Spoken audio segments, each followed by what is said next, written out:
Hello,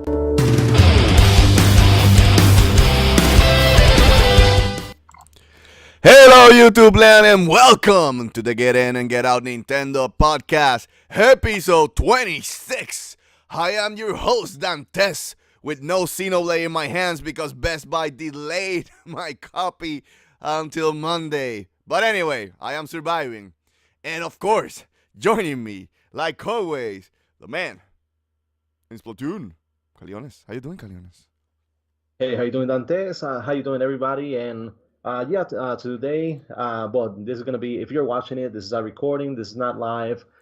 We had a couple of different appointments and things to do because it is the holiday season. So a couple of the podcasts are gonna be recorded. Dantes, as you see him, he's already getting ready to go into the cave and sleep for the whole winter. So The beer is coming out looking really nice. You know, you wish you had this type of beer, my friend. Look at that, sexy beast right there. but we're going to be talking about many things, including, like Dantes said, Xenoblade Chronicles 2. So take it away, Dantes. Well, like always, what have you been playing aside from Splatoon? I hear that you beat a game. Finally. So what game did you beat? Well, they can look forward to like seeing it in our channel. I've already uploaded two of the videos. The third one is going to go live, but it goes live today. So if once this video uploads, the third part three of Rhyme is going to be out. So Rhyme, it's not really a long game. It's a pretty short game if you're not trying to collect everything. Dantes, he was doing it for a PS4 trophy, so of course. It took them longer, but in my case, I just went ahead and went through it, to finish it. Later on, I'll go back because it does let you go to specific stages to finish collecting all the items and things.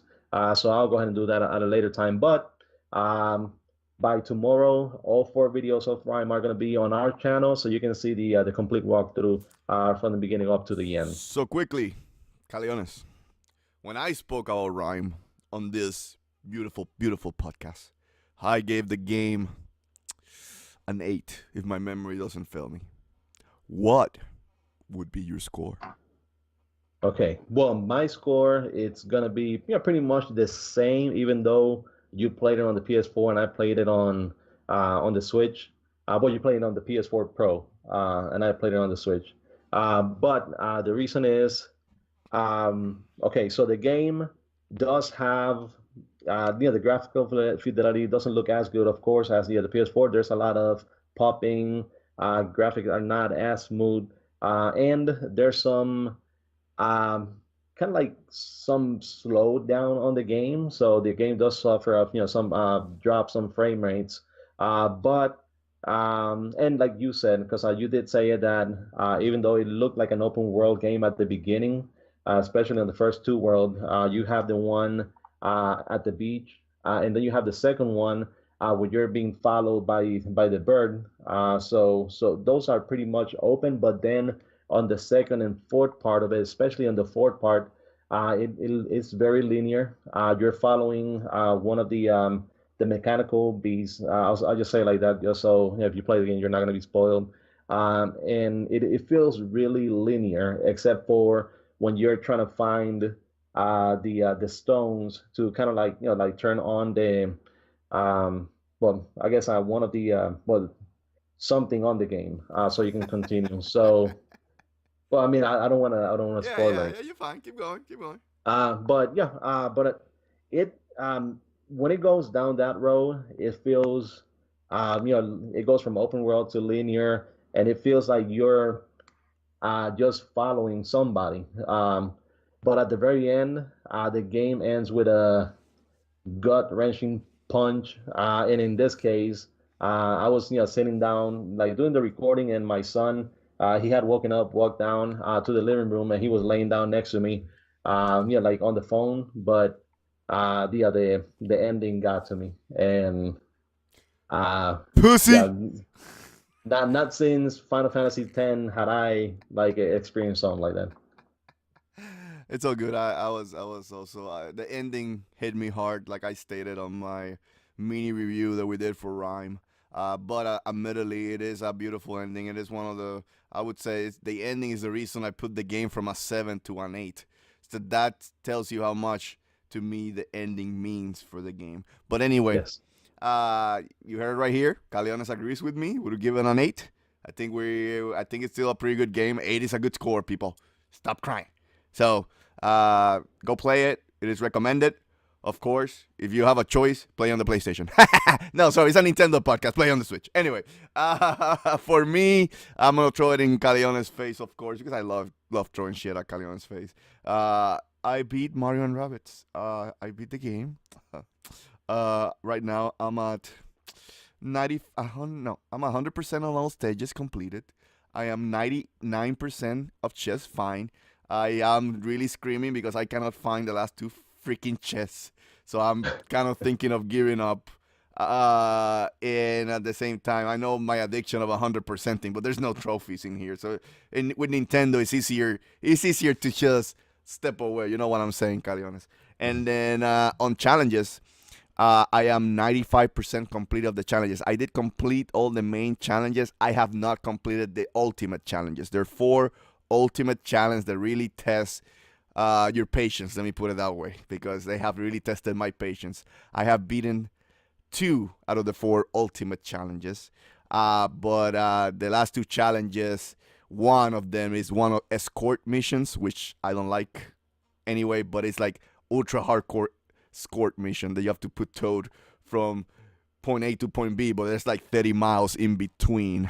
So it is nasty, Caleones. I'm just saying it does challenge you, but again, sometimes that's what you need. And I appreciate the challenge of Mario and Rabbids. So I'll speak more about Mario and Rabbids. I'm just gonna say that I beat the game, and I beat everything. I would say around, if you count for everything, I would say that I would beat around 98% of the game, which I still think is pretty good, in my opinion. But anyway, with that, Caleones, shall we start? Let's start this. We're back. We had a little bit of interruptions. I got called from work, and we have to resolve it. But finally, Caleones says, do that rigmarole, shall we? If my work allows me, of course. Let me ask permission. Are you guys okay down there? Phone? Can you shut off? Okay, we're good. Let's do it. Thank you, everybody, for joining us at the Get In and Get Out Nintendo Podcast episode 26, right here at the Force In Unison gaming channel. Please remember to subscribe, like, and comment so you can make these 2 crazy MFs happy. Also remember, if you don't want to see our ugly faces, we got you. We got a solution for you. Go to SoundCloud and iTunes and download this podcast for free. Rate us over there so you can show up some love. Also, we have a Facebook page called at Force In Unison Gaming. And now, finally on Twitter, follow us at Force In Unison Gaming also. And finally, and Dantes says finally, go to chiguerosnews.com and give some clicks. And love to my boy Caleones. With all that said, Caleones, are you ready? I ask you again, are you ready?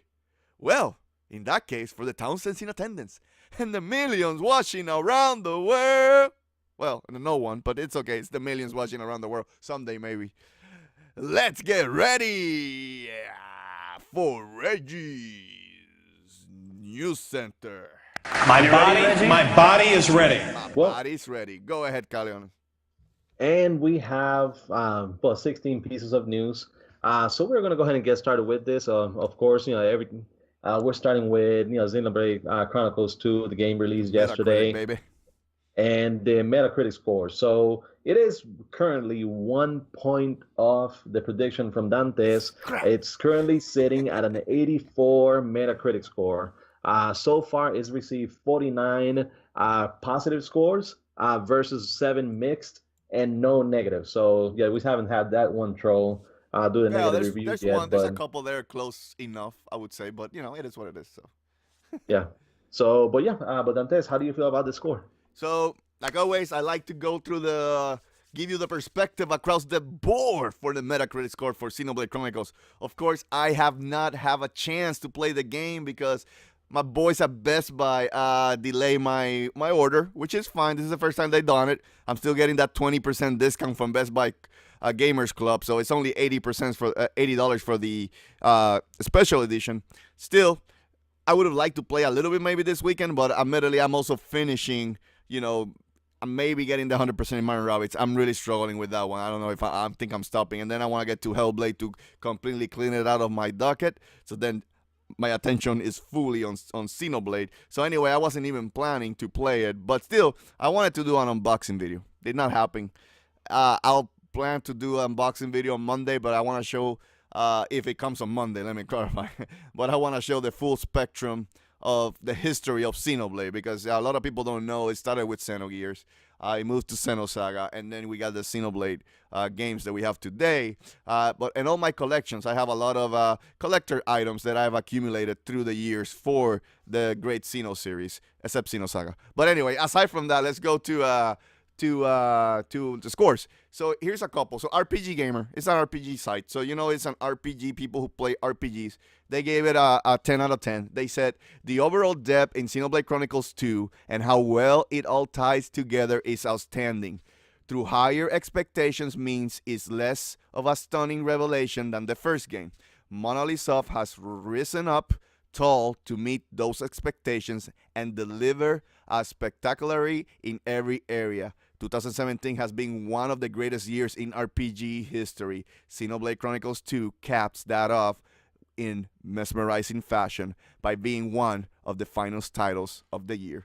And the reason I brought that up is there's a couple of sites that are dedicated to RPGs. I went and compared to Final Fantasy 15, and those sites gave Final Fantasy 15 an 8. So you get a perspective of Xenoblade. It is more of a hardcore RPG. Admittedly, Final Fantasy 15 has an 81 of Metacritic. It was received worse than right now what Xenoblade was received. Still, Persona is still the golden child right now of the RPG scene, with over 90 on Metacritic, which is, I cannot give an opinion. It is possibly a great game. I do want to play it, and I bought it, and I'm planning to play it next year, and then I'll give my full opinion. Still, that means that to me, Xenoblade sits pretty well in this environment that we have, where reviewers are not into that much of a hardcore RPG. And I think possibly, and I don't have an opinion again, I don't know, but possibly Xenoblade is even more of a hardcore RPG than Persona. But what I mean with that is because Xenoblade does tend to have, and it's always been, the Xeno series as a whole, always tend to be more in-depth in the Japanese culture and the tropes that they use during the game. So that's probably one of the reasons. But anyway, after that rant, going quickly, Dual Shockers, they gave the game, a site that is a Sony site, but they gave the game a 9.5. They basically said, Xenoblade Chronicles is one of those RPGs that I didn't want to end. Luckily, there is enough post-game content to satisfy players looking to sink 100 of hours into more adventures with Rex and the party. So again, Dual Shockers. IGN, I want to show IGN, because IGN has multiple different sites. So main IGN gave the game 8.5, but IGN Spain gave the game a 9.2. The other site that I called, that is another site that is for RPG gamers, RPG Fan, gave the game a 9. Another good score, right? GamePro Germany. GamePro still exists. GamePro Germany gave the game a 9. Let's go to IGN Italy.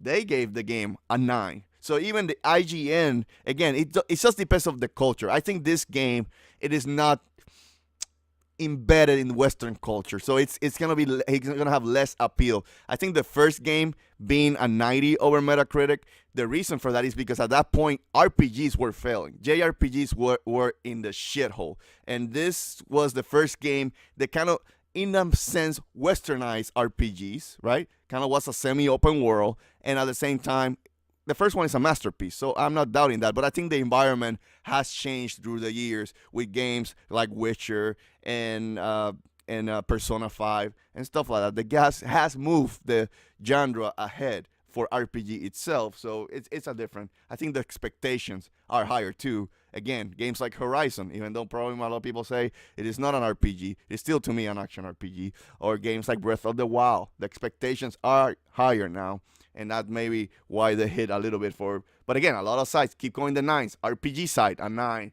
Switch Player a 9, 6-Axis a 9, Eurogamer Italy a 9, and the Eurogamer review for the Euro, the main, they don't give review scores anymore, and they talk really well about the game, which is bad that some of those sites who really talk really great about the game, they don't have review scores to be added to the Metacritic, so it didn't help. Like Game Explain gave a beautiful review, a 20-minute. I recommend going there.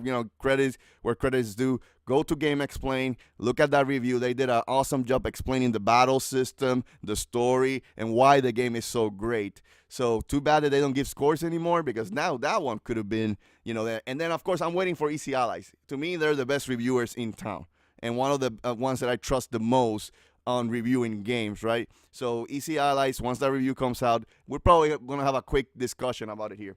Now let's go more in the middle, right? IGN, again, the main site, gave the game an 8.5. I'm going to read a snippet of it.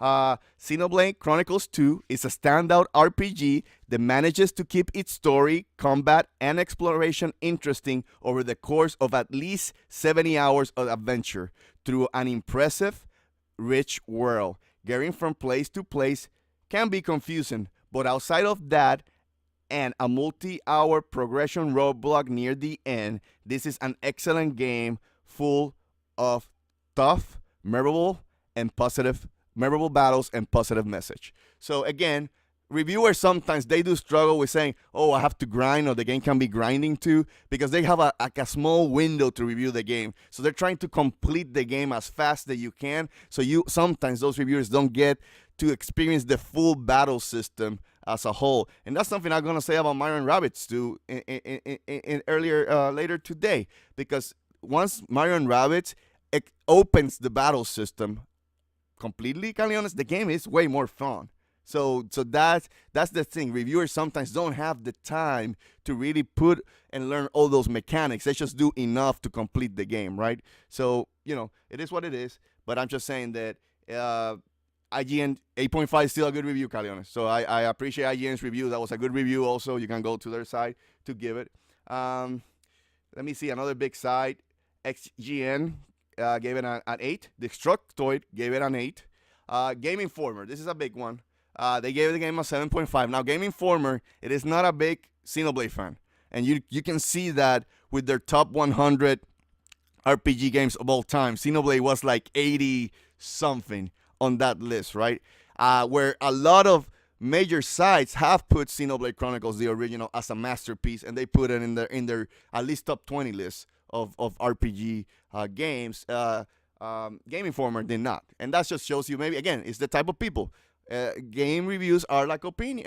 Game reviews are about opinions. Is that depending on the person, they're gonna feel differently about the game. But Game Informer said Xenoblade Chronicles 2 is a sprawling RPG with numerous interconnected pieces, so no part of the experience is isolated. It takes about 100 hours to finish, and not all of that time feels well spent, with bloated quests and repetitive combat. Again, a lot of people saying the combat's great. This person did not find it great, but not damage controlling, but I truly believe it's because they don't have much time to really go in depth with the battle system. On the other hand, the vast world and integrate upgrades are a joy to dive into. Everything evens out in the end, but the wild swings between the highs and the lows makes it impossible for Xenoblade Chronicles 2 to maintain attitude above his peers. Again, different opinions. Let's go to the cheaty scores. GameSpot gave it a 7. GameSpot, over the years, they've been famous for being like the outlier. Skyward Sword was one. The Last of Us was another one. So GameSpot says, in equal parts pleasing and frustrating, but the struggle to keep up with everything thrown your way is more of a hurdle than a roadblock. It will be tough pill to swallow for people who aren't accustomed to the typical cliches found in many Japanese RPGs, and its often clumsy nature keeps it from being the next groundbreaking Switch game. But Xenoblade Chronicles 2 is worth pursuing if you got enough patience to let it blossom. Again, I think another piece of what we talked about having the time to spend. Um, and I don't know. I guess I don't know if this is a troll review, but is Steve Ivor. I don't know who those are. They said Xenoblade Chronicles isn't a bad game by any means, but it's one that only diehard JRPG fans will love. Again, possibly a person who's not big into JRPGs and gave it a 6.5. But that's it. That's the rundown, Caleones. With all that said, game is right now sitting at 84. I was like happy because I was hitting my prediction when it was 85 the other day. But it ended up ending at 84. And I think that's where it's going to sit, in my opinion, based off the big hitters have come in. Maybe could go back at 85 if, I don't know, the weight of EC Allies will be strong enough for that. But Game Informers also is a big weight, so I don't know where that's going to end up. So anyway, any thoughts on the Spectrum Caleones for Xenoblade Chronicles and its Metacritic score?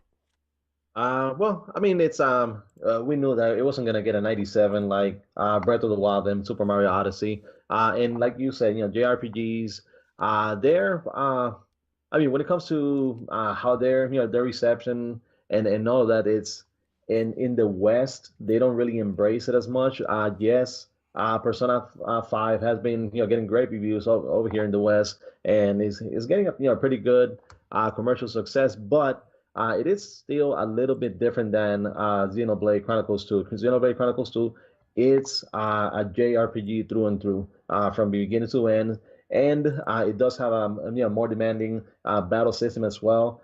Some people may, I mean, there are probably going to be a lot of people that will play the game, beat it, and not being able to unleash the full, capacity of the battle system itself. So that's something that once I play the game, I need to make sure that I spend time. And I know from what I've heard, the game it's in the first 20 hours you're still receiving a kind of like a tutorial here and there because it teaches you something, and then it gives you enough time for you to learn that before it teaches you something else. So I need to play complete attention to that just so I can get the full the full spectrum of the battle system itself. But as far as the score, 84 is a really good score. I know that people have been downplaying it because of certain games not getting a 90, but you don't have to get a 90 to be a good game. As it stands right now, Xenoblade Chronicles 2 has the same exact score as Xenogears, and Xenogears is one of the best RPGs ever made. So it is in pretty good company. It doesn't quite have the score of Xenoblade Chronicles, the first one, which has a 92 on Metacritic. But then again, this is a mixture of what I believe gave it the 84, and I haven't played the game, so I'm just basing it on assumptions because I haven't played it yet. But I believe it's because, one, it is a JRPG, a hardcore JRPG. Two, because of all the complaints that we've been hearing from the very beginning about the designs of the characters, how they look, and how some of them may be a little over sexualized. So that that was a big negative before the game launched. And the other one is because it does have Xenoblade Chronicles as the first game, which is a masterpiece, and they're judging this game directly with that one. So it may be a little bit unfair, but from some sources, and like you said, Game Explain, which is one that I listen to a lot, they said that in their opinion, this is the best Nintendo Switch game of the year for them. And in some moments, they felt that this one was even better than the original. So, as far as as it goes for us, we are JRPG fans, and I know that I'm gonna enjoy it. I know that you're gonna enjoy the game. Hopefully, later on, you can do some sort of list about the Xeno games and where they rank, so we can see where this one sits. Okay, so yeah. With that said, I want to close it quickly to say what Caleones stated quickly, but 84 is not a bad score. It is a good score. So please, no death threats. Reviews our opinions. You know your taste in games. You know it. Go to the reviewers that you trust. Like, I trust EC Allies. I trust Game Explain. And for RPGs, I trust RPG Fan, RPG Gamer sites, right? I've been going to those sites since 1999. That's how old those sites are. So people that didn't know that probably now know Yeah. that. Uh, That's how we are. that's how we are too. Yes, true. So Xenoblade is a JRPG. So go to the JRPG people to get to know if the game is deserving or not. But at the same time, if you want to get a perspective from a non-Xeno fan, you can go to Jason Schreier in Kotaku. Yeah, he shit on the game, but that's his opinion, and that's fine. If you want to have that perspective of a non-JRPG fan, And yeah, go ahead. and he did do the same thing on the first one. Yeah, also. he did. So, Again, he yeah. did. He did shit on the first one too, even though it is a claim throughout the industry. It is his opinion, right? We can't say if you're not a JRPG fan and you were trying to see if it's worth it, you can use his opinion if you trust Jason Schreier. Again, I'm just saying, your taste, who reviewers have proved you right in the past. They're saying this, you need to play this game. Okay, if they're recommending it because I trust this reviewer, you go and play it.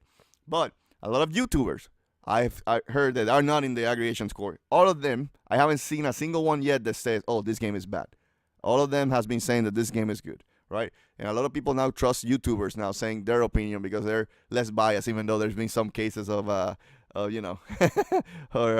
paying people off. But anyway, but my point to that is go to your review, go to your preferred person and give the game a chance if you feel this is the type of game. I admit myself, this is not the type of game for everyone. I do want Xenoblade to succeed. I want Xenoblade to have a bigger audience. And I was kind of hoping that this game would be that. I was kind of hoping, honestly, Caleones, that I was wrong on my 85,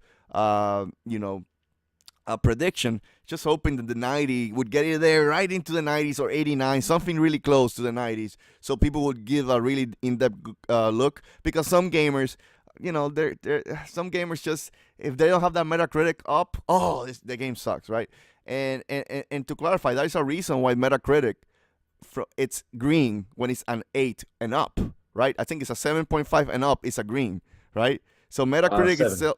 I think it's a 7. No, 7 and up is green. No, 7.5. It's 7.5 because I saw it on it. But check quickly. But anyway, my point to that, if it's 7 or 7.5, doesn't matter. My point to that is that even Metacritic is saying it's green.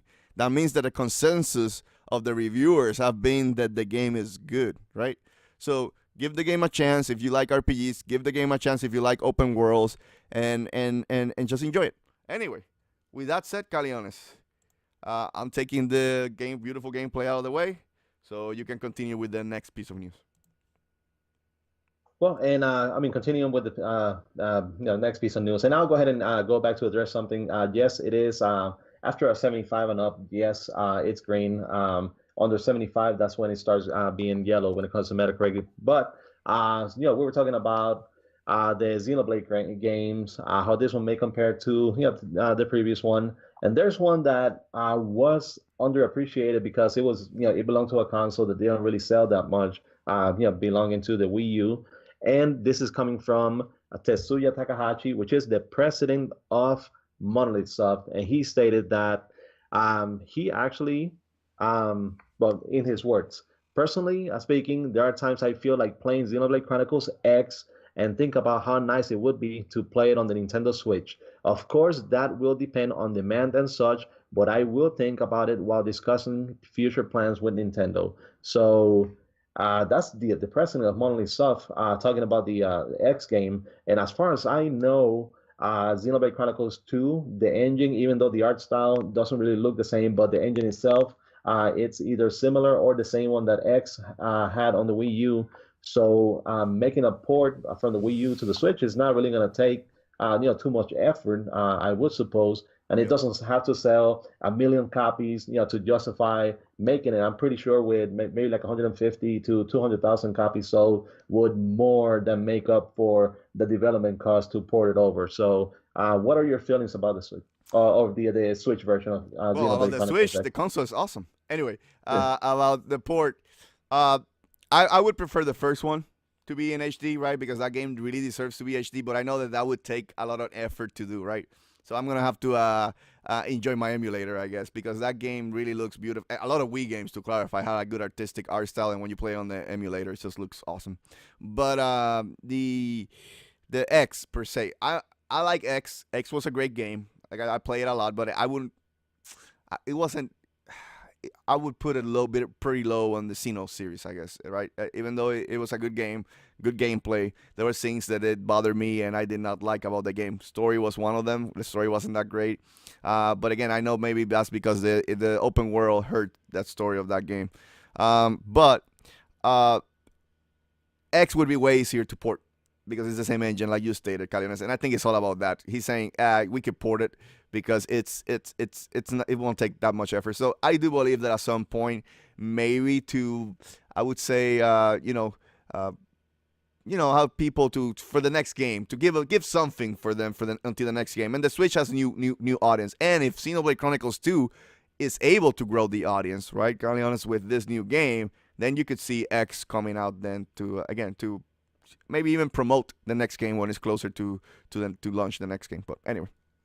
Yeah, and I think one of the reasons I say we will see it in 2018 is because one, Nintendo, they still haven't talked about what games they're going to have in 2018. So there's still a couple of months that they need to make sure that they have something releasing, and making a port out of Xenoblade Chronicles X is something that it's easy and it makes sense. But at the same time, the development time. Xenoblade Chronicles 2, from what they're saying is they started working on it alongside X, but it takes time, to make those games. It takes time. So by Xenoblade Chronicles 2 releasing in 2017, we probably shouldn't really expect a new game on the series until maybe 2020. So by releasing Xenoblade Chronicles X in 2018 or 2019, depending on when they decide, that's going to be a pretty good bridge to go from Xenoblade Chronicles 2 to perhaps Xenoblade Chronicles 3.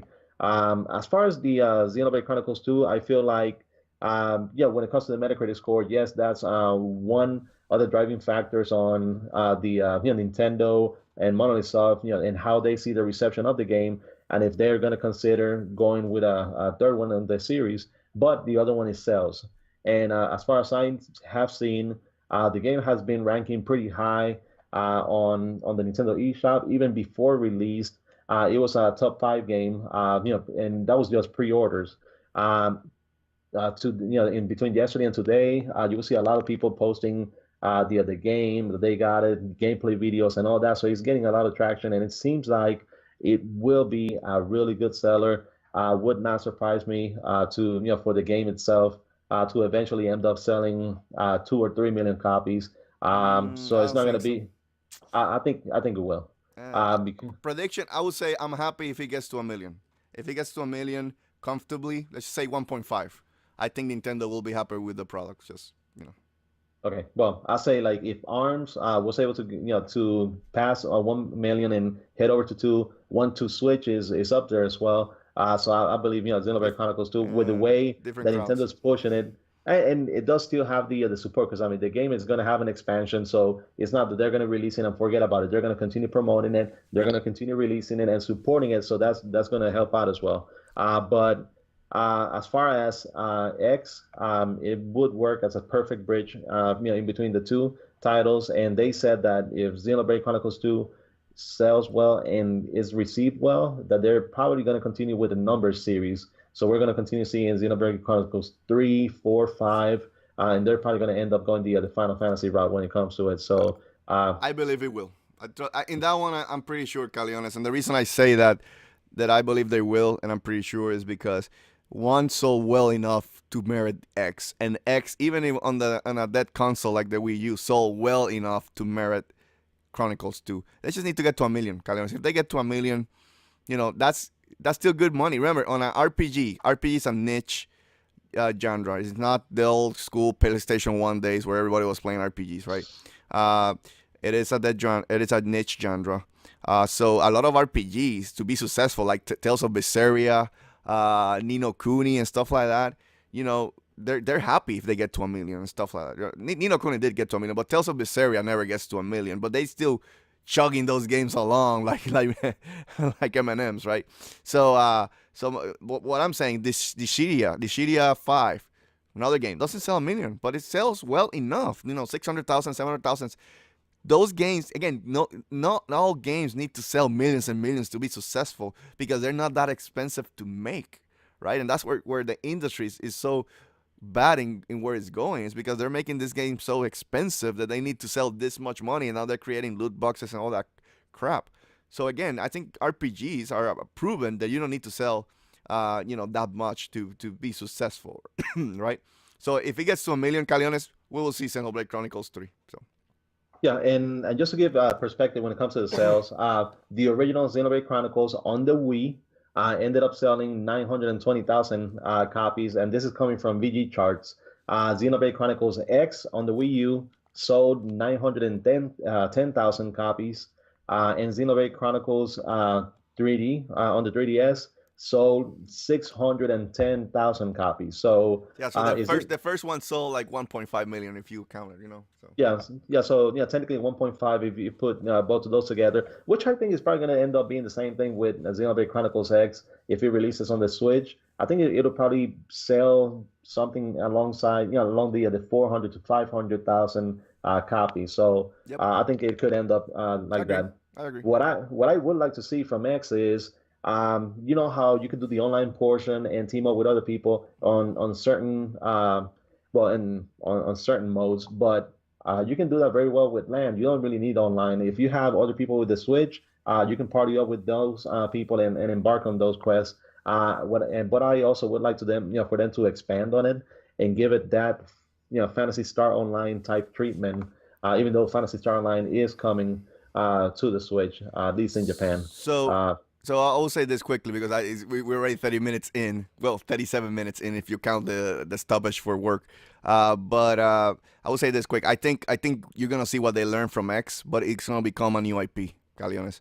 That's my opinion. So I wouldn't be surprised. And based on those rumors that we've been seeing, I believe that that's gonna happen. And it sounds like they're split in two teams. So it sounds like that team's probably working on that new IP, and then this team is probably gonna move to Xenoblade Chronicles 3 in the future. And I'll go ahead and move, try to move quick through the other. Rapid fire. We're doing rapid fire. Crossfire. So this is the IDC research. Director Louis Ward. He was talking to the game industry about the Nintendo Switch and how well it did, in the sales and during the Black Friday and now heading over to the holidays. So this is his quote. He said, "What I can say is that we shouldn't lose the forest for the trees. The biggest story in the console space in 2017 is that Nintendo's back with a vengeance. My research does imply that PS4 will nevertheless outsell Xbox One overall in North America in fourth quarter 2017, in 2017 as a whole. I'm also expecting fourth quarter 17 hardware bundles shipments to be up about 25% compared to fourth quarter 16 in North America. And as I said, the big spike here is due to Nintendo's rebound." So I know the story, talking about the Nintendo Switch selling like crazy. It didn't have a price drop. It didn't need one. System hasn't been out on the market, for a year yet. But great news nonetheless that Nintendo's doing this good. The only thing I'm gonna say, it is hot, baby, it's hot. It's getting hot in here. Anyway, it's selling great, so you can move on. I mean, it's. I'm happy that Nintendo's back. The only thing I'm saying, when you have a good product, you will sell. And the Switch, pure and simple, even with his weaknesses, X, Y, and Z, you can complain, X, Y, and Z. No, it is overall a good product. So. Okay, well, now moving on, we're going over to Japan this time, and there was a Kyoto-based company, called the Tokyo Kesai Online, who posted their top 500 company rich list from Japan, and Nintendo actually came out as the number one company, worth 946 billion yen, which I believe translates to like about $8 or $9 billion in Japan. So Nintendo was number one. Sony came up in fourth place. So I mean, still good. Out of 500 companies, you have the video game spectrum has the number one and the number four. So really good news for Nintendo and Sony. That's good for them as well. Yeah, at least I'm happy that Sony is rebounding because Sony as a company, I know have struggled, but admittedly, if you see about it, PlayStation has been the saving grace for Sony. But about Nintendo, since this is a Nintendo podcast, of course, no surprise, shows you a lot of money in the bank. A lot of people were saying Nintendo needed to go third party. That's not gonna happen anytime soon. I think they have good enough money to have a couple of Wii U's in there until they find the next Switch. Let me put it that way. Okay, cool. And moving along, December 11, mark your calendars, is going to be the day that you can start having your own very own breakfast with Nintendo. The Super Mario cereal from Kellogg's will be releasing on December I'm gonna 11. buy it. I'm gonna Uh, buy it. I'm gonna try it. yeah. I mean, I'm going to buy two of them. I'm going to buy one to, taste it and eat it. The other one, I'm probably just going to put it away. So, What? In case the uh, zombie apocalypse come out? I mean, you can never have enough, cereal with Mario in it, just in case. But December 11, you can go to Walmart, you can go to Target, you can go to, your local store, and you should be able to pick it up. Yep. I don't got much to say aside that it brings the good old days of having special cereals. Uh, I remember the days that you had the Mario cereal, or you had the Pac-Man cereal, or you had the stuff that was a hit in the '80s. So it's good to see that back. I like that. It's fun for kids to buy their cereal from their favorite IPs. So. Yeah, and it does have the code that you can scan for an amiibo as well. So it does work as an amiibo. You can get extra items in game. So that's That's an cool. extra. Cool concept. Man. So it's actually the cheapest amiibo in the market right now. I will say this before we move on. That shows you Nintendo now really thinking about the future, how they can expand their IPs. Because Nintendo is kind of like the Disney of video games. They have the best IPs for marketing, and I could see Mario to me is in there with Mickey Mouse. To give you an example, in the gaming industry, what I mean. So it's a comparison, right? So I think you can see that Nintendo right now really thinking about a movie with Mario. A cereal with Mario. They're opening like a Disney theme park, Nintendo theme park, right?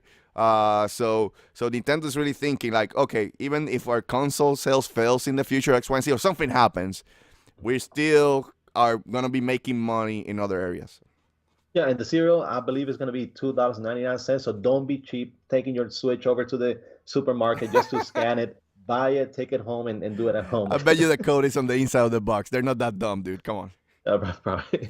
Okay, so moving along, this is coming from Amazon US, and Super Mario Odyssey is the best-selling video game of 2017 so far. I mean, still, there's still this month, well, like I guess like 30 more days or 29 more days until the end of the year.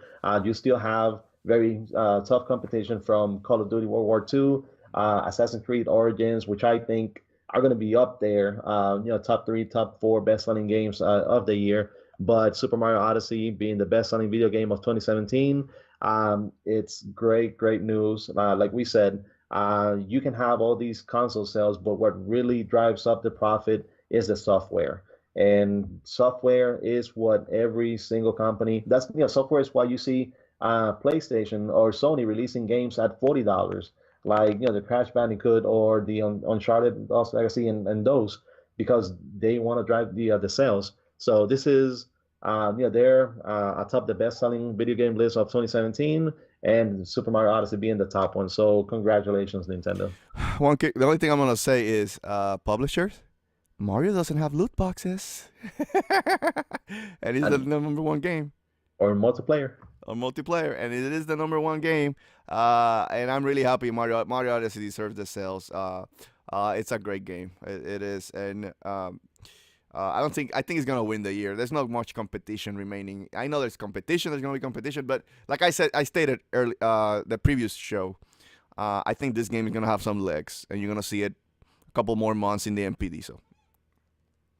Okay, so moving over to Cyber Monday, and Adobe Digital Insights once again said that Switch was the hottest product in the U.S. That was for Monday, and it came as the number one ranked.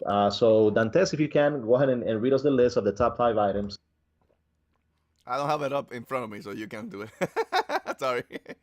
Okay, well, I wanted to give you a little bit to say, but yes, the number one item is the Nintendo Switch. Number 2, Chromecast. Number 3, Roku. Number 4, Hatchimals and Collectibles. And number 3, the Amazon Echo. So Nintendo Switch once again coming out number 1. Same thing that happened on Sunday, Black Friday, and on Thanksgiving Thursday. So yeah, it's currently ranking number 1 throughout those days. We won't go in depth. We did speak about this news article in the Force In Unison Live. If you guys want to see those impressions, you can go every Tuesday, 9:30 p.m. Eastern Time, right here at the Force In Unison gaming channel. The only thing I'm gonna say is Nintendo did not had any price cuts, and they still came out on top, which shows you that they got the hot item for this Christmas time. So it's a good place to be in. Yeah, and it's not unprecedented. Yeah, like we've said many times before, companies do not do a price cut on their system in their first year out, unless you're the 3DS. That's about the only one. That was a special scenario. Let's just put it that way. Yeah. Okay, so moving on, and it seems like we've been hearing the same thing over and over again, but hopefully that third time's the charm. But Capcom president says Monster Hunter Double Cross for Switch sold better than expected. So he was talking to the Japanese publication Diamond about Monster Hunter Double Cross, and even though the game only launched in Japan, but they said that it sold better than the company initially expected. So what is that going to tell you? Are they going to be waiting until Monster Hunter World to finally release Double Cross in the West on the Switch, or are they going to bring more support? If they do, what other games? So what does this tell you, Dantes? So I think Capcom is just being strategic. I think XX will come to the West at some point. I truly believe that. It would be dumb. There's a not big, but there's a core Monster Hunter fan base here. They're kind of like Xenoblade fans. They're a cult. We go there and we try to kill people. No, I'm joking. But they're strong. They're a good fan base, and they will buy Monster Hunter. And I think Monster Hunter XX needs to come to the West. But now, what Capcom's probably gonna be is more strategic. Maybe they're gonna push Monster Hunter Worlds because it's more like a Western type of game. So they're hoping that it goes more mainstream in the Americas. And if that game becomes a huge hit like they expect, and I truly believe Capcom believes that that's going to be a hit, then they drop the XX saying, hey, look at what we have here. You can buy this game too on the Switch. Come on, buy it. Right? And maybe Capcom is also playing with their portfolio because there's rumors, and I want to talk about it on Force In Unison Live next Tuesday about Devil May Cry 5. So we have to see how Capcom is working on their portfolio and how they're going to stack these games because Capcom honestly has dropped their big games already. And that's Resident Evil 7 was the big hit that they dropped this year. So we'll see how they treat Monster Hunter, but I truly believe that XX should come on the West. Okay, and moving along, we're moving over to Ubisoft this time, and Ubisoft has been asking fans for feedback on Mario and Rabbids. This has been reported by my Nintendo News, and it said that the team have taken over to Reddit to ask users for feedback regarding what they did and didn't like about the game and what could inevitably have been improved. So, okay, so you have a game that already released. They're asking feedback on it. So this is not a beta. This is not alpha. This is not asking about what they can change on the game. The game is already out. Yes, they have expansion, but those expansions are pretty much set. So are they asking feedbacks because they're working on a sequel, or what are your thoughts on it? So about the feedback, we're gonna give that feedback pretty soon, right, Caleones? But aside from that, I think they got the engine set. They can pop up a sequel in the next 2 years, Caleones. And I think Mario and Rabbids sold well enough that a sequel will happen. So I think they're getting that feedback right now because they're already starting to work on the sequel. I'll bet you they got a small team working on the DLC, where the big team is already thinking about concepts. And there was also a news article that came out a couple of weeks ago that they were staffing up too.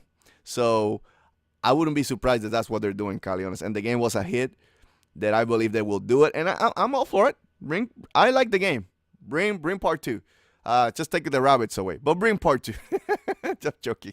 Keep going. Yeah, the rabbits don't take the enjoyment out of the game. They actually feel quite natural having them in there, and they work a lot better than people thought before they saw the gameplay. But about Wonder Boy, the Dragon's Trap, Wonder Boy, what is the secret of your power? Sorry, go ahead. Yeah, it takes me back on that one. But yeah, this is coming directly from the Wonder Boy team, and they said that Wonder Boy has been quite successful on the Switch. We're more than 100,000 sold now. It's more than all other platforms combined. So this is another success story for Nintendo Switch. And 100,000, I mean, more sold than all the other ones combined is I mean, a pretty big change. So I'm quite happy with them. I'm pretty sure they're ecstatic, and they're probably looking at their library to see what else they're going to be bringing over. Yep, agreed. Not much to say aside that games keep selling on the Switch. That is, I think, the biggest turnaround. Aside that Nintendo did deliver a good product, the other biggest turnaround is that, honestly, Nintendo fans are buying games finally, not only Nintendo games. And that was something that I even criticized Nintendo fans in my old channel 7 years ago. I was looking at that just today, like, oh damn, it's been 7-year-old video where I was calling out Wii fanboys for not buying third-party games like No More Heroes, and it's Yeah, good. I'm Mad World Mad and World was the other one. Yeah, Bully yep, and yep. those. Good games, did good games. So again, we gets a lot of crap for supposedly being a bad console, but I thought it was a great console. They had really good games. Uh, uh, yeah, this is good. I'm proud Nintendo fans. Okay, and we continue over with Mutant Mudds Collection. The game is going to be launching on December 14th, and it's actually they're doing a promotion where if you pre-order the game, it's going to be cheaper for you. So once the collection of 3 games comes out, it's going to cost you $14.99. But if you pre-order it, it's going to be $9.99. So they're giving people a big incentive, giving you what amounts to a 33% discount if they get the game early. So is this smart from the developer? Yep, not much to say. Keep selling, keep promoting. Let's go rapid fire. Okay, so Yooka-Laylee is another game that's going to be coming over to the Nintendo Switch on the same day as Mutant Mudds Collection, which is December 14th. So this one is going to be an interesting game for me. One, I know that the game has been in some cases trashed by reviewers, and Yeah, and people have been pretty hard on it because they don't quite live up to their Banjo-Kazooie aspirations, but as expectations. or expectations, but and aspirations as well, not perspiration. But So I just quickly check here. He got a 68 on PS4, got a 73 on PC, and 73 on Xbox One. I'm guessing 68 on the PS4 is because a lot of people review the game more on PS4 than the other two consoles or platforms. So I'm planning to play this game. I like platformers.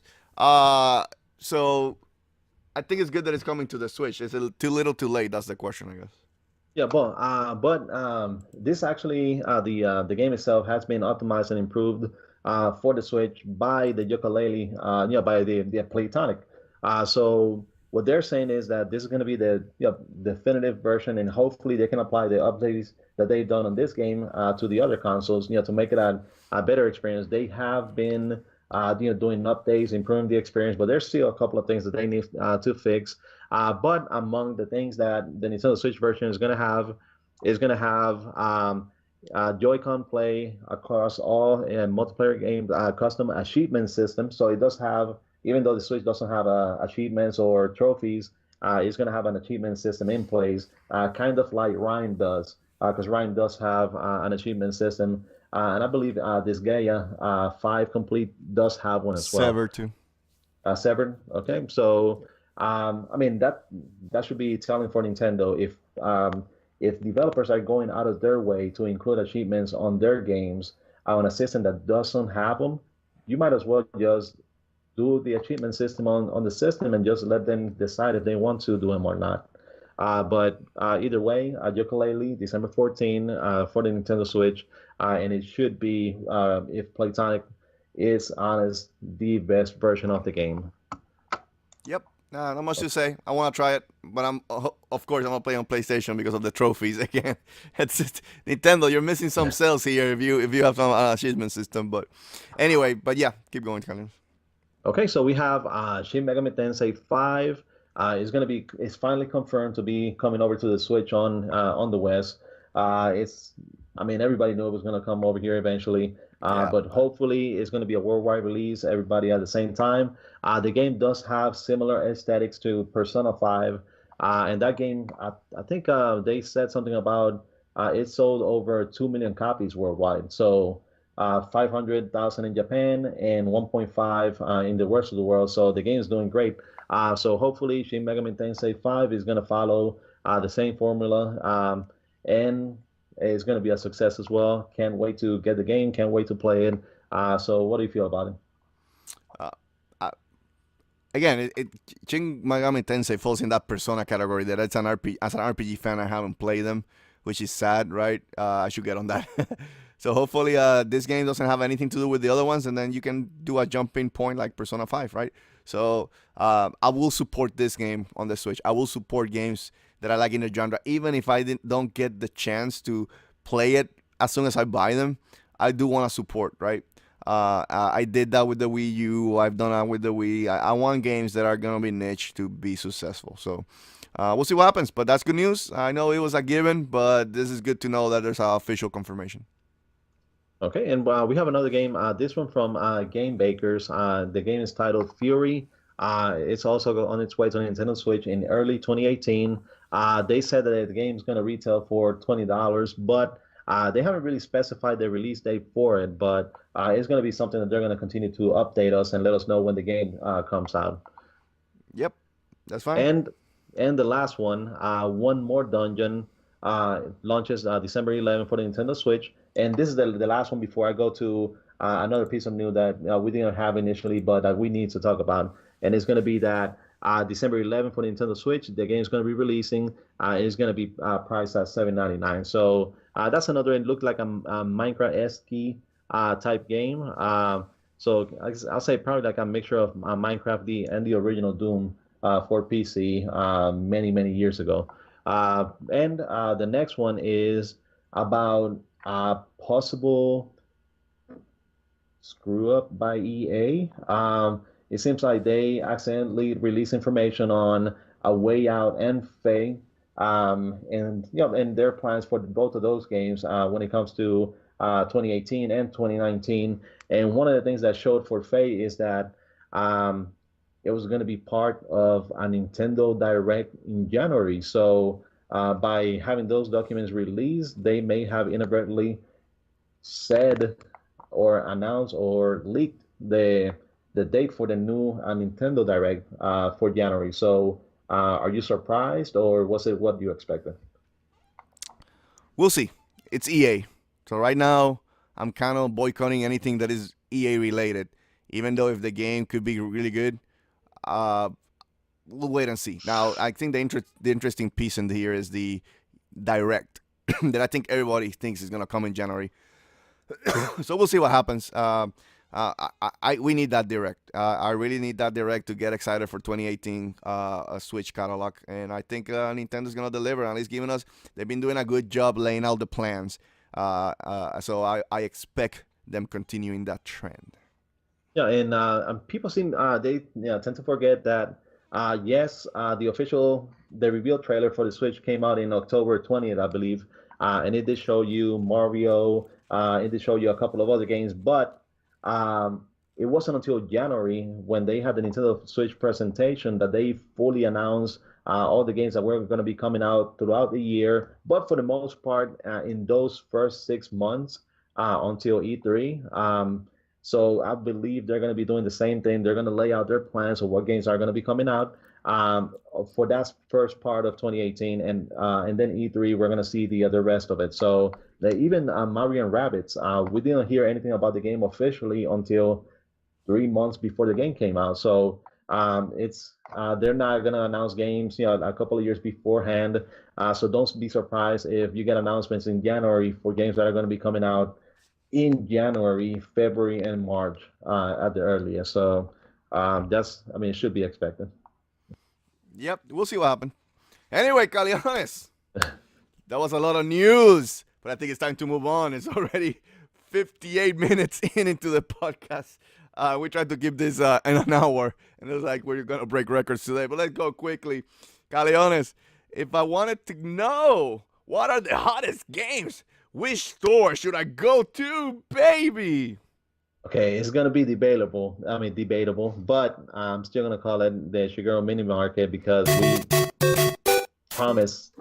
Yeah, we talked about that portion of it. Xenoblade Chronicles 2 didn't really score the 90 or above that you wanted, so we can call it a supermarket. But either way, it seems like Xenoblade Chronicles 2 is our game of the week. Regardless, No the doubt. games that are, yeah, the games that we have coming out this week is Resident Evil Revelations 1 and 2, Siberia 2, Stargoes, Serial Cleaner, Portal Knights, Opus, the Day We Found Earth, Mojo, Arcade Archives, Traverse USA, World Heroes, a Neo Geo game, and Xenoblade Chronicles 2 are the games that have released this week. So another week, a pretty good amount of games, and I'm also looking forward to the Resident Evil games. I'm not sure if I'm going to be doing the motion controls on Resident Evil Revelations, but they implemented the motion controls similar to the ones that Resident Evil 4 had on the Wii. So I want to try that out and see how that works. But regardless, Xenoblade Chronicles 2 is the game of the week. Easily, no doubt. Thank you, Caleones, for letting us know. It's still a mini market. I'm sorry. We'll see what happens next year. Maybe if Pikmin or something like that scores over 90, we'll go from there. Anyway, joking aside, I think it's time to move to Onuma's Nintendo discussion, where me and Caleone we go one-on-one and discuss the hottest topic for Nintendo. But this week we don't have a hottest topic. I just wanted to talk a little bit about Mario and Rabbids. I beat the game. We did gave like a impressions or mini review many months ago, but I wanted to revisit that now that I beat the game. So let me put here some gameplay so we can enjoy it as I speak with Mario and Rabbids. Of course, gameplay taken by my boy Caleones as he played the first world of the game, and that's where he left it. So I'm trying to make it beat the game. Anyway, I'm gonna take the same structure approach that I took for Odyssey. I'm gonna go by sections. I'm gonna start with graphics. I think the game looks great. One of the things that I said on my first impressions was that I was surprised how good the game looked in handheld, and that this was a game that I consistently play in handheld, because it was a game that it was great to, like, oh, I'm gonna watch a movie, I can still play a little bit of the game and do some battles as I watch the movie, or hey, I'm gonna go to the bathroom, or I'm going out, gonna have to wait a lunch break at work, also take it here and there, and then you can enjoy it in small sections. But the screen looked great, the graphics look great in portable, and I think they built this world that is so distinct with the Rabbids and Mario universe uniting, that it vibrates in the screen, and again, the screen from the Switch is a good screen. You see it when you play it. Now, at one time I did say that I was so surprised when I dug the game how the game look in TV mode, right? Because again, I played it so much in handheld, and in TV mode, Caleones corrected me. I thought the game looked 1080p, and Caleones said no, it's 900p only. I was like, oh wow, really? Because the game looked really well in TV mode. So it's one of the things that I think aesthetics goes a long way for graphics. So I think the game looks great. So I'm gonna say graphics. Game looks beautiful, and again, the engine is built, so I could see Mario and Rabbids 2 looking the same or even improving in this engine in the next game. Let's go to story. Story, I'm just gonna summarize quickly in my own way, but after a freak accident created by the rabbits, of course, the rabbits come to the Mushroom Kingdom. One of the rabbits gets like a VR headset. Of course, that rabbit is gonna get named Spawny by Koopa Jr. But then once he gets that VR headset, he starts transforming everything in the world of Mario. But also, it basically creates an unbalance in the force for Mario in the Mushroom Kingdom. So the Gamos come together and take Spawny away from Bowser Jr., so they can bring balance again to the force and beat, of course, Bowser Jr. and rescue Spawny, and so the rabbits can go back home, I guess, in a sense. So that's basically the story of the game. It has its funny moments, I think. It's not South Park, but it makes you chuckle here and there. I guess for a Mario game, I think it's a pretty well story. I mean, I don't think it's gonna be a masterpiece. This is not Final Fantasy VII or The Last of Us, but I think it was a good story, well enough to be able to bring Mario and Rabbids worlds together. So it did its job. That's what I'm gonna say about story. Controls. Uh, controls, I would say controls great. So there's many ways you can play this game. I play a lot in handheld. I was fine for me. I do admit when I'm playing handheld mode, a couple of hours, my hands start cramping. So it's. I don't know if it's just because of my size of the hands or X, Y, and Z. It's just it is what it is. But I play tabletop mode with the two Joy-Cons disconnected, separated. Plays great that way too. I like playing. Honestly, I like playing this game the most was with the separated Joy-Cons. I did not use the Pro Controller that much. I did play a little bit with the Pro Controller, but I don't know why this game did not feel the need for the Pro Controller. And I think it's because this is not an action game. You don't need quick, reflexes to complete anything. So I think the separate Joy-Cons did a great job in playing the game, inputting their commands. The only thing I'm going to say about the controls, and maybe it falls about gameplay, is that I wish that the game had like a confirmation. Like when you do the move, and if you press the button to do the move that you decided, if you didn't meant to do that, the game doesn't tell you, are you sure? It just does it, and you go, oh shit, that was not what I intended. The battle is messed up, so I'm gonna have to restart the battle maybe. So that's the only thing about controls that maybe I would want on the next game to change, is that you will need a confirmation. Like any tactical RPG, they always ask you, are you sure? Confirm, and you confirm your move at that point. So that's it for controls. Before we go into gameplay, Caleones, because gameplay is a big chunk of this review. Any questions in graphics, story, and controls? I guess the biggest question would be, since the game is going to be receiving an expansion pass, how do you feel about this story, and what do you think they would include? Because they did state that they're going to release an expansion to it. I don't know. It's hard to say without spoiling, right? I will say this. It has like a little bit of Back to the Future vibe in it, that you can Groundhog Day the same shit over and over if you want to, but there's a reason for it, and I don't want to spoil why. So maybe the DLC can easily be done, the expansion pack can easily be done. Am I playing the expansion pack? I don't think so. I'm honestly kind of done with the game. I think if it's a part 2 where it's a whole new story, full new worlds and stuff like that, I'm in. But not right now for the expansion pack. I think I'm really just done with the game. I want to move on to other stuff. But I think there's ways that the expansion pack adding story can make sense in this game. In its own way, can make sense. I just don't want to spoil this story. So, any other questions, Caleones, before I move to gameplay? No. I mean, you can go ahead and move on to gameplay, and we'll continue with that one. I really want to know about that one, especially since you're one that likes to master different ways of playing the game. So, how you like this one? Yep. So, and I'll touch on that because now we're going to gameplay, right? I think gameplay, it's interesting because the game is kind of split in two. You basically do 70% of your time you're just fighting in grids and trying to, tactically defeat the enemies. But like 30% of it, you are exploring. You're finding chests. You're, doing puzzles. And on World 4, there's some nasty puzzles out there. I'm telling you, I was like, fuck this. But the game is tough. And that's fine. That's, once in a while Nintendo, and it wasn't Nintendo, it was Ubisoft, but it was still with Nintendo IPs and with Nintendo's blessing, they make a really good game. And they really make a challenging game. And that's where Nintendo sometimes misses from their own games, right? So I am happy that we're seeing some good challenge in this game. To clarify, this game is not easy. You really need to understand the battle system. It's kind of like an RPG in that sense. You really want to understand the battle system. And I like the strategic of that. So let me go then now to battles. Before you go into battles, you start the grid and you see the monsters. They present you what you have. You can use tactic cam to see the whole field and then analyze where all the monsters are, or the rabbits, the evil rabbits. And then you decide how to attack, because a rabbit that is in a mountain really can hurt you because he has the upper position from you, right? So how do you gonna get up there to find him? You can do a team jump to jump into that rabbit directly and then attack him from the same playing field, right?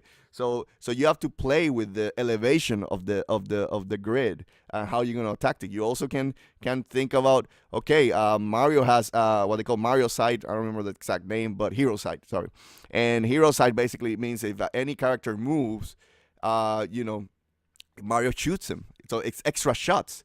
So you really want to maybe get that power up as soon as possible, to lower the cooldown period and stuff like that, because that's a good power up, right? And then you're thinking, oh, this rabbit's in front of me. They like to move a lot and jump. Mario hero side would be great for this. Or you can take Luigi. Luigi is kind of like your sniper in the team, right? Luigi has low health, but he shots from afar, and he got Luigi sights, which is he shots 3 times. So he's just sniping, he's just defending, and then you can use Luigi in the back to like cover for you other guys while you infiltrate with the other 2 going in to try to set up your other characters to attack, right? Mario Hammer does a lot of damage, or Rabbid Mario does a lot of damage with the hammer. So that's where you put your offensive juggernauts in there, and you have let Luigi in the back just scoping people. But at the same time, you can have an offensive team. You can say, screw statics, I'm going to go all in, kind of like I did that a lot at the end, because my team was mostly composed of Rabbid Luigi, Rabbid Mario, and Mario. And the reason for that is with Rabbid Luigi, I did not need a healer, because he put a status effect on characters that if you hit him, it would be put vampire on them. And what vampire is when other characters attack that character, you would get health back. So you basically sucking health out of that character. And Rabbid Luigi can do a slide, and each slide impacts and adds that effect to the enemy. So again, that's a good way to get health back without needing a consistent healer in the game. And then Mario and Mario Rabbids are strong attack characters. So those characters specifically, that you're gonna be hitting hard. So you just need how you find a way to keep the health up, and that's where Rabbid Luigi comes in. But then Luigi was great in sections where you're possibly doing some escorting, because Luigi has so much vision. He can hit from way farther than any character in the game. Like, he could do 20 squares down, and Luigi can still shoot and hit that character, right? So that's how you strategically can pull characters in and out in the game depending on the situation, right? But here's the beauty. You can start a battle, you struggle, and you say, this is not working out. You can then go back to the menu screen, go to the skills, and then reset the skills, and you can then select, okay, I think with this battle, it's better to have this skills on than this ones, because you're not going to get all the skills open. You have to play with those skills. Now, later in the game, once the game, you've done most of it, you're going to get all the skills anyway, or most of them. So it becomes, the battle system really opens, because now you can use whatever tactics you can do on the fly when you're fighting the evil rabbits. So that's the beauty of it. At first, I do admit that at first just playing with and just going back and changing the skills, a lot of people like that, right? I wish there was more open, to have all the skills open so I can do whatever strategy on the fly in my mind. But that's also part of the challenge, right? It's like any game, any RPG game, you're building the skills, right? And then as you get stronger, then you can add more strategy to it. So that's normal. The thing is that this is good from the game, is that they allowed you to go and change those skills in the fight, or in the fight before the fight starts, in case you struggle with it, and you can restart the fight and then change those skills and say, no, I think this is gonna do better, X, Y, and Z. Bosses. There was one boss here. I'm not gonna say, but I'm gonna say is World 3. One of the best boss fights of all time. It was, dude, I had such fun with that boss fight. The way that character interacted with you during the fight, even when you take him down in the first 2 stages or phases of the fight, he did something funny there that I was like, oh, this is awesome. So there's a lot of creativeness in this game with boss fights, and they're challenging. Again, to clarify, they are gonna be challenging. I barely, even when having most of my skills open, when I fought the last boss fight, I'm not going to say who. You guys should guess who. But when you fight the last boss fight, I was struggling a little bit trying to find the best way, because, again, it's a tough boss fight. And I beat that boss fight with 2 characters down and just having Luigi doing a long shot. Again, you see in that game, I changed it out. I put Luigi because I'm trying to stay away from that boss and trying to hit him from far away. So you can change strategies, and then you can too, to clarify, once you beat the game, well, you can do it even before, but once you beat the game, you have more openness to go back to other fights, so you can get better scores. And as you get better scores in the fights, better ratings, you get more coins, and then and that helps you buy the better weapons. So there's a hook in the game that you want to do better, and then you get a chance to do better. Maybe you struggle in the fight, you just, I want to move on, but when you get stronger, you can go back to that fight with the new skills and see how you do, and then that's where you can really do damages. And then that takes me to challenges. There's special challenges hidden in the game. Once you beat the stage, you can go back to the stage and then play challenges in each section of the stages, which really forces you to learn the battle system or learn the tactics of the game. And in this case, I thought it did a great job with the tactics and how you manage all the challenges. I beat all the challenges, at least the normal challenges. And there's, of course, the ultimate challenges where where you're going to be pulling your hair for sure. So again, that's if you take it that far, you want to do everything 100% in the game. It's not needed at all. So aside from that, gameplay has fun. Gameplay had a good hook. Maybe I wish it was a little bit more open with the skills at the start, so I had more tactics.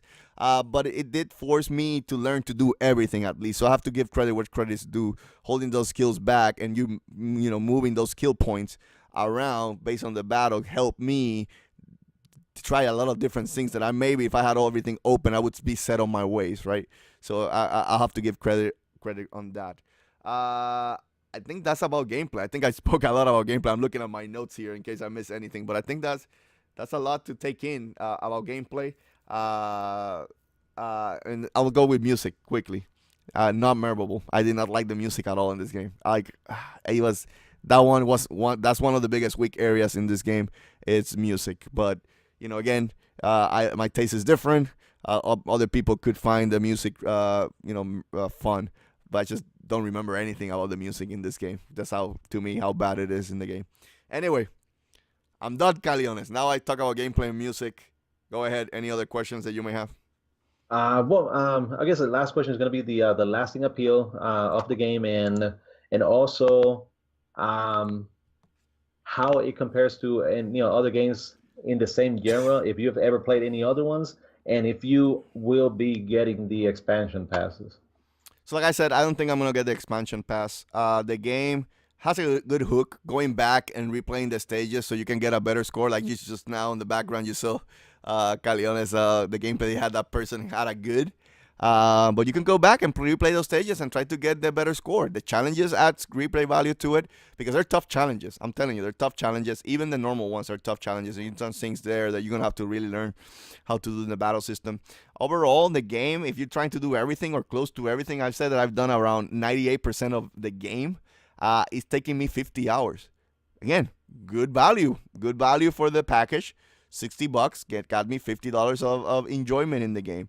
Yeah, it took me a while to do because, again, this game was not meant to be like I'm playing it all the time because the game can get frustrating. Again, it's challenging. For a casual gamer, I don't think this is the game for them. This game is going to get frustrating, and sometimes you're just going to have to step back and say, look, I don't want to play right now. I'll get back to it. And then you start thinking about better strategies and stuff like that. When you come back to it, you come back better. So the game is not for everyone, admittedly. I play other games like this? I've never been a huge tactical fan. I prefer more, normal RPGs, turn-based. I like the tactics there, but not. I never was a fan of Final Fantasy Tactics. Even though I was a huge Final Fantasy fan, I played Final Fantasy Tactics, and I was like, okay, fine. I just did not like it that much. I just, when you're so busy in your life, micromanaging every little aspect in a game kind of frustrates you because myself, as you know, in my position, I not micromanage my team, but I do have to micromanage all the issues that happens. So, it is tough to. You need to micromanage that, and just when you want to get home, you just don't want to turn your brain off a little bit. Since I'm doing so much troubleshooting and problem solving in my work, so it's good in that way. I don't mind strategic in RPGs. There's some customization. I love Xenoblade, you know that, and there's customization in that game, and the new one is gonna have some customization there. But I am more of a guy that I prefer, even on RPGs, I prefer. Give me as a character. I don't want to go creating a character. Just give me a character. Yeah, I don't have time to think about, the nose here, nose there. Xenoblade Chronicles X is the only one that I play around a lot because I wanted the character to look like Shulk. So even I went to YouTube videos of people showing me how to get him to look like Shulk because I didn't want to spend time trying to do that. So again, that's my point with the whole what I do. I sometimes just want to turn my brain off. I do want a challenge, and this game does offer a really good challenge. To clarify, I just don't think it's for everyone. Any other questions? No. Well, I guess the last one is going to be, what score did you give the game originally? And now that you've almost finished everything, you did say you have finished about 98% of the game. Like, what do you give it now? I think memory. I think I gave it. This is the official review. I'm gonna say for me, right? The original was, maybe if I would give it a score, I would give it a score. I would be at 8.5, right? I think that's what I gave it. I think with the final review score, I'm thinking of staying with that score, but that's not bad in a sense. Even though I did find a lot of enjoyment in the game, there's things that this game could streamline and do better.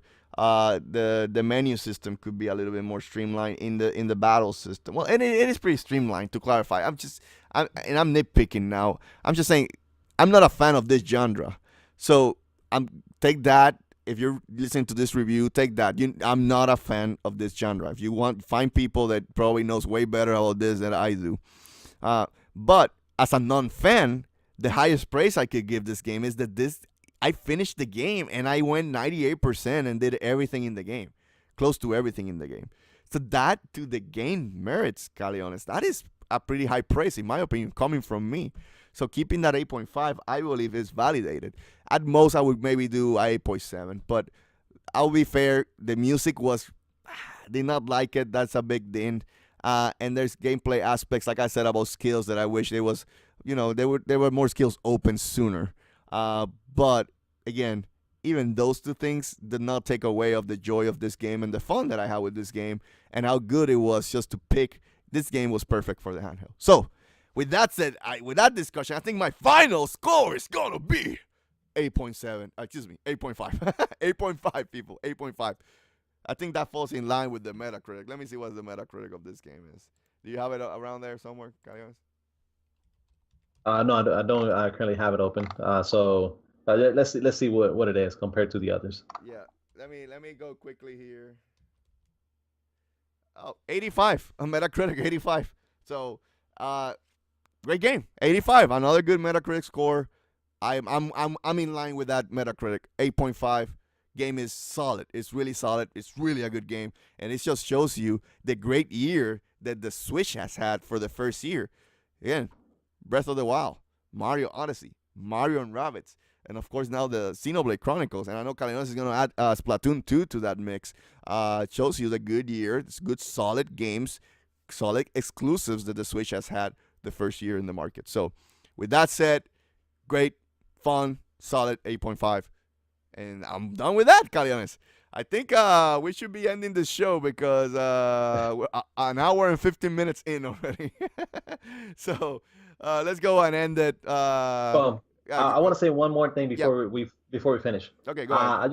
I want you to take a look at this. And I just, my great friends from Europe, they actually provided me with a review code for 9 parchments on the Nintendo Switch. The only bad thing about it is that we can't really release any videos, do any streaming or release the review of the game until December 5th, which is the same day. Caleones, can you show it again, because I had the gameplay rolling and I did not take it out when you were showing, so I apologize for that. Okay, so right here I'm about to download the review code for 9 parchments. So we're going to be reviewing the game for Force In Unison and my website for giganews.com. The game itself doesn't come out until December 5th, but they actually do have an embargo for any videos, any streaming, or the reviews themselves until the 5th, because they just received this review code, and this is when they just provided to me a couple of minutes ago. So while you were talking, I went ahead and downloaded it. So it should be, let me go ahead and select it now, and it should be downloading. So we will be providing a review of the game. I was going to go ahead and play Batman the Telltale series next because I just finished Rhyme. But I'll go ahead and do 9 parchments so we can have the review ready for December 5th, which is the launch day of the game. That's fine. Understood, Caleones. If you got a review code, so you have to do your duty. I said duty. Anyway, I got that Xenoblade Chronicles music, sweet music going in the background. It just sounds so epic. Well, as you speak and that music is on the background, even Caleones sounded epic at that point. Anyway, with that said, let's end the show. I want to thank everybody for joining us on the Get In and Get Out Nintendo podcast, episode 26, right here at the Force In Unison gaming channel. Please remember to subscribe, like, and comment so you can make these two crazy MFs happy. Also remember, if you don't want to see ugly faces, go to SoundCloud and iTunes and download this podcast for free. Rate us over there so you can show up some love. Also, go to the description box, please. You can see the amount of content that we're providing for you in this channel. We have Force In Unison Live every Tuesday, 9:30 p.m. Eastern Time. Streaming Wednesdays, where Caleones plays a lot of Splatoon with the peeps. So if you want to join him and have some fun, remember, streaming Wednesdays, 9:30 p.m. Eastern Time. And of course, our flagship show, which is this one, the Get In and Get Out Nintendo podcast. And I also want to say, we do have like now a new, I would call subsidiary, or I would say the second phase. Like any content creator, I'm thinking about this like a channel, right? So you have maybe the PG-13 content, which is our content, but then you have your content that is more related for kids. So Caleones Kids are the Toys and More Club. They're going to have their own space in this channel, and they're going to provide you more content. So if you have kids and you want to have fun with Roblox or Splatoon, come and join them and have some fun with them. And with that said, please go to my boy Caleones. Give some clicks and love at chiguerosnews.com. With all that said, thank you everybody. Long live Nintendo. See you guys. Have a great one.